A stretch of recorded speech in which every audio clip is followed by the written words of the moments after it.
Yes, I made the first move towards a stranger, and 6 months after, we got married.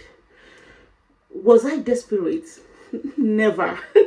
I was barely 25 after all. Was I not getting any marriage proposals? But marriage proposals flowed beneath my feet. So, why then did I set my pride aside and ask a complete stranger for commitment? What happened after the nikah? Do I regret this move for once? Well, you would know shortly, inshallah. If you have been following me on this channel for a while, you would know that I am a very private person. Like, I don't come here to discuss personal issues like my marriage. No, in fact, I feel cringy doing this. Actually, I might decide not to even post this video. But I feel the need to tell my story after I read the post of a lady online asking if it is right for a woman to propose marriage to a man. At least the single Pringles, especially, could pick 1 or 2 lessons from my own real life experience.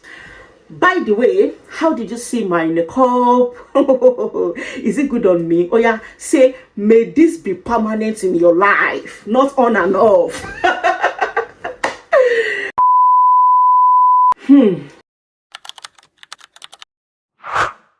I remember how I ran to my mom one afternoon laughing like I had won a free holiday ticket just to show her the message of one brother who sent me a marriage proposal.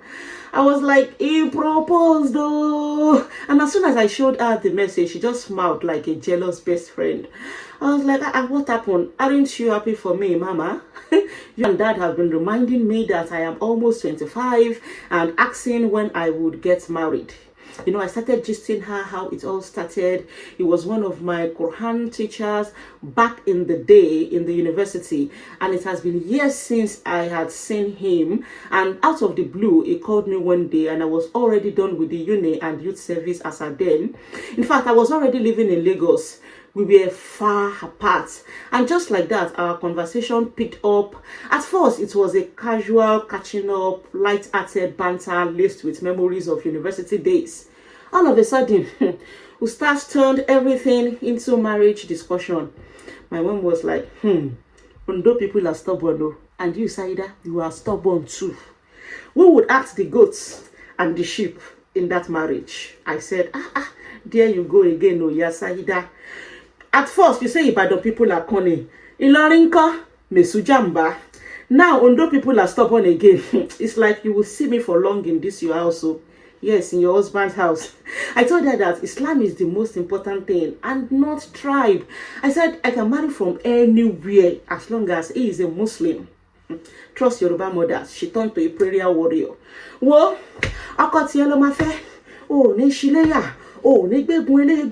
then she said, marriage is like a black market. Oh, you don't know what you are getting into until you are in. You better pay attention to details. Study him well. That he is a Muslim or Afa doesn't mean that he is righteous. So I was like, yes, but he is a good man. Back then in my university days in Abuja, he was our hostess in the madrasa. Nobody had complained about him being promiscuous. I think he has always maintained a clean slate. Besides, he is highly educated and he has a good job. You know, we ain't settling for joblessness. No. But trust Yoruba mothers, they don't give up easily. She said, being a good man doesn't mean he is the best for you. There could be someone who is better suited.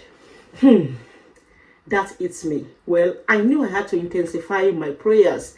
I had always prayed for a good life partner, but this time I started doing my istihara, you know, back to back, like my life depends on it.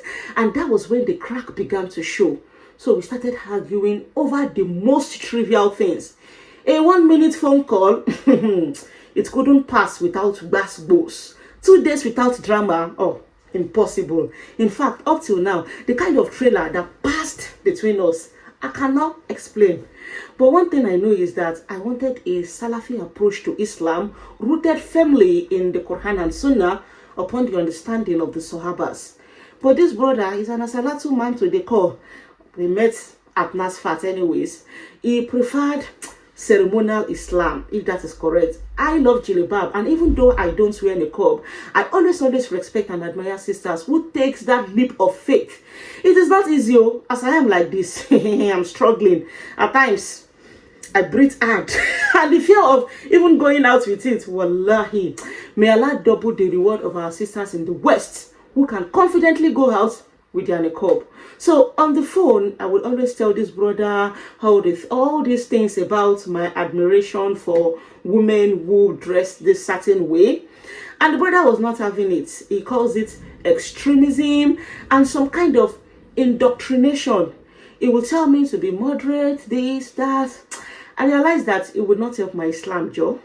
Those were actually the major deal breaker for me. Yes, you were one of our Quran teachers back then. And when you recited the Quran, mashallah, it sounded like the melodies of Jannah. But upon my graduation, I started to understand Sunnah, though I'm still very imperfect. But I've been attending halqas and learning fiqh. I suggested that he should also learn fiqh, but this brother would wave it off and then pick a fight at the slightest provocation. It's always, hey, we even taught you the Quran safe. Now you think you know better. I sensed ego. I tried, I tried to make it work, but we couldn't just find a common ground. By then, my mom had told my dad about him. But my dad's spirit didn't sit right with this brother. He hadn't even met him yet, but something held him back. Meanwhile, this brother was also trying to fix things from his end. His uncle called to meditate. But honestly, I still did not understand how I was very much interested in this person. And all of a sudden, it felt very wrong. The voice I always longed to hear suddenly sounded like noise. I started to feel disgusted about him, and I don't understand why. Slowly but surely, my interest faded. Communication dwindled. I stayed objective and reminded myself that this could be my istihara playing out, and truly, it was.